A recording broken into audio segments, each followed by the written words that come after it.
जोशी गुरुजी, ओ गुरुजी. महादू बेंबीच्या देठापासनं बोंबलत होता. तांबडं फुटायला अजून अवकाश होता. महादूला काय दम निघत नव्हता. जोशी गुरुजी शाळेतले एकमेव मास्तर आणि ज्योतिषी पण. काय रे, का बोंबलतोयस? मास्तर बाहेर येत म्हणाला. अहो, शेवंता सापडत नाही. म्हणजे? अरे काल तर भेटली होती, घराकडे जाते म्हणाली. मग गेली कुठं पोर? कालपासून शोधतोय. आता तुम्ही सांगा काहीतरी. मास्तरांनी झोळीतून पंचांग काढलं, प्रश्नकुंडली मांडली आणि अचानक त्यांचा चेहराच पडला. ती पंचांगणाची गुंडाळी तशीच टाकून ते जंगलाच्या दिशेने पळत सुटले. त्यांच्या माग महादू पण पळाला. काल अमावस्या होती. पोर नक्की ओढली गेली या भीतीनं ते थरथर कापत होते. डोहा जवळ आले आणि मटकन खालीच बसले डोकं धरून. शेवंताचं पैंजण कातळापाशी पडलं होतं. शेवंताचं प्रेत फुगून वर आलं होतं. गावकऱ्याने ती ओढून बाहेर काढलं आणि मसनवाटा धरलं. शेवंता सावळी, भुरकट डोळ्याची, लांब केस, 14 वर्षाची परकरी पोर, महादूची भाची. आई बाप आधीच हिला टाकून गेलेलं, कारण ही 4थी पोर. सांभाळायला जड झाली म्हणून महादूकडं सोडली. इथं सोडली तेव्हा जेमतेम 6 वर्षाची होती.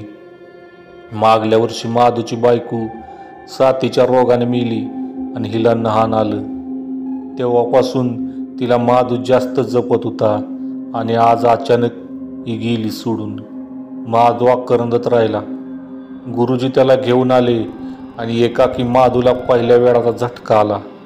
आज बरोबर 1 महिना झाला होता तिला जाऊन. महादूला वाटायचं ती येईल, बोलल आणि तो डोहापाशी जास्त रेंगाळू लागला. आणि रात्र जशी पहिला प्रहर ओलांडून अजून गडद झाली तसं महादूचं झटकं वाढायला लागलं आणि एका बेसावत क्षणी त्याचा पाय निसटला आणि तो डोहात पडला. कुणालाही कळलं नाही, कारण आता काजळ घालून नटलेल्या हौसेनं त्या डोहावर पाय ठेवला. निश्चित पडलेलं अरण्य दचकून जागं झालं.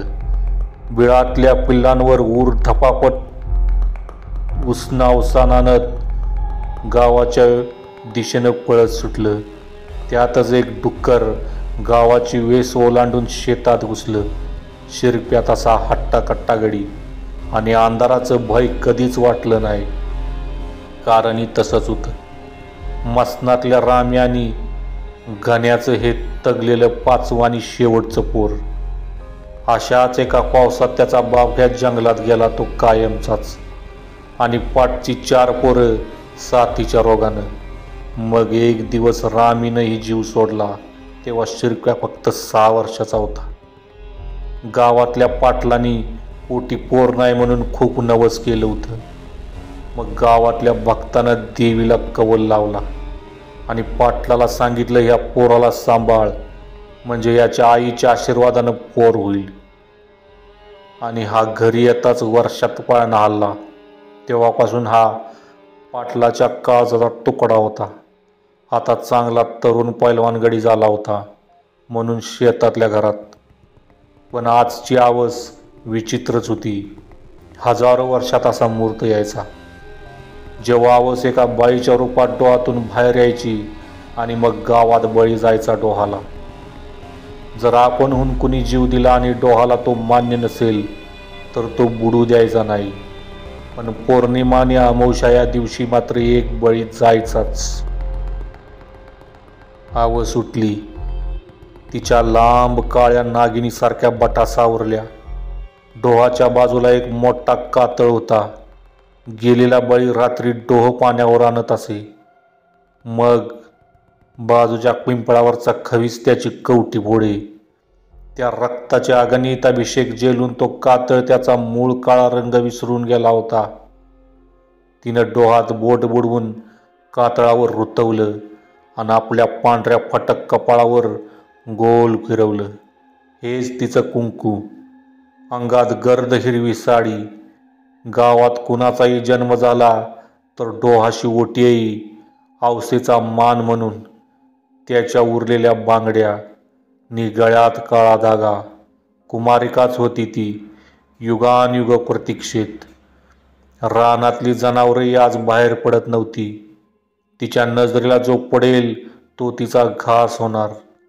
आवाज निघाली झुलत, पायातले चाळ वाजवत, आणि 7 पाचोळ्यांची. एक अनामिक लयीत ती गावाच्या वेशीपाशी आली. तिची वर्दी वावटळीनं आधीच दिली होती. आभाळ भरून आलं आणि विजांनी सलामी दिली. आता फक्त गडगडाट, भेदक किंकाळ्या तिच्या हाडळ दासींच्या. अत्यंत काळीज हेलावणारं वातावरण. शिरप्या मात्र पाऊस येणार म्हणून चिंतेत. तो बाहेरच्या खाटेवर निजला होता. तो उठून झोपडीत आला. का कुणास ठाऊक. अचानक त्याला चाळ ऐकू येऊ लागलं. त्याला तर ते बैलाच्या गळ्यातलं घुंगरू वाटलं, पण नंतर आवाज स्पष्ट झाला. चाळ घालून कोण बाई या वक्ताला आली असा विचार करत तो बाहेर आला आणि अचानक वीज चमकली. त्या काळ्या मिट्टांधारात त्याच्या समोर दात विचकणारी, खदाखदा हसणारी, हिरव्या पातळातली एक बाई उभी दिसली. नाही म्हणायला शिरप्याही तंतरलाच, पण स्वतःला सावरत त्यानं पुन्हा निरखून पाहिलं. त्याला वाटलं गावातली पोरं टवाळगिरी करत असतील तर उद्या गावभर बोबाटा होईल. पाटलाचा पोरगा बित्रा. केवळ बापाची बदनामी होऊ नये म्हणून तो पुन्हा आला आणि जोरात ओरडला, कोण आहेस तू?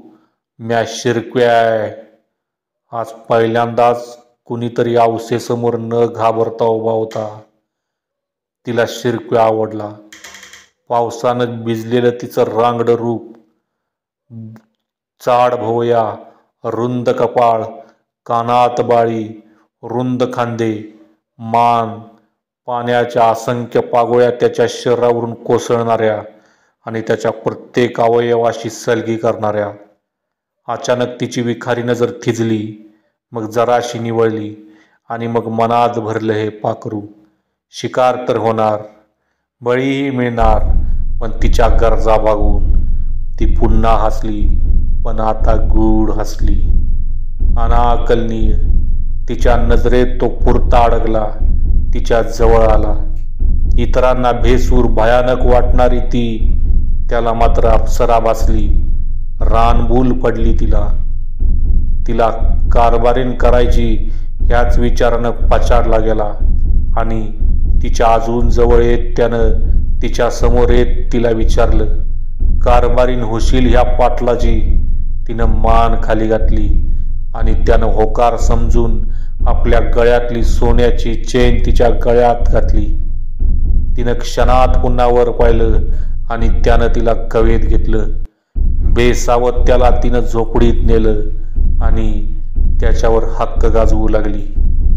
काळानं त्याच्या पौरुष्याचा फडशा पडायला मदत केली आणि आता तिचे 2 सुळे पुन्हा त्या विजेच्या प्रकाशात पुन्हा चमकले. अचानक त्याचं डोकं गरगरू लागलं आणि मसनातल्या त्याच्या माळीला कळालं. तिचा लेकरासाठी तळमरणारा आत्मा गावाच्या वेशीकडे झेपावला. हौसेला आवेग आवरायचा नव्हता आणि तशा अवस्थेत त्याच्या मायनं हौसेच्या जटांना हात घातला आणि तिला मागं खेचलं. आत्म्याची ताकद अमर्याद. दोघीही झुंपल्या, पण त्यात एका लेकराची पेटून उठलेली माय. मग हौसेनं प्रतिकार करूनही तिला मागे फिरावं लागलं. आवाज डोहापाशी आली. डोह कुत्कारला. त्याचा बळी त्याला हवा होता. हौसेनं स्वतःला कातळावर आपटलं. ती मनुष्य देहात होती. आज तिचाच बळी गेला. पण मरताना तिनं डोहाला रक्ताने माकलं आणि शेवटचं मागणं मागितलं, आता बळी मागू नको, गावाला सोड, शांत हो. डोहानंही मान्य केलं. तिचा देह आता डोहात शिरला, खोल खोल गेला. काही वेळानं डोहाचे तरंग थांबले. अचानक त्याला शुद्ध आली आणि हाका मारत तिला शोधत तो तिथवर पोचला आणि त्याचा पाय कातळात अडकून तो डोहात पडला. डोह फसफसला, फिदी फिदी हसत सुटला. त्याची माय केविलवाणी झाली. तिचं पोर ती वाचवू शकली नाही. डोहानं शब्द मोडला आणि त्याचाही बळी गेला. आणि काळ एक क्षणभर थांबला या अमानुष चक्राचं एक आवर्तन पाहत. आता रात्र सरत होती आणि एक एक जनावर पाण्यासाठी डोहाकडे येऊ लागलं. डोह शांत, स्थिर, गंभीर होता.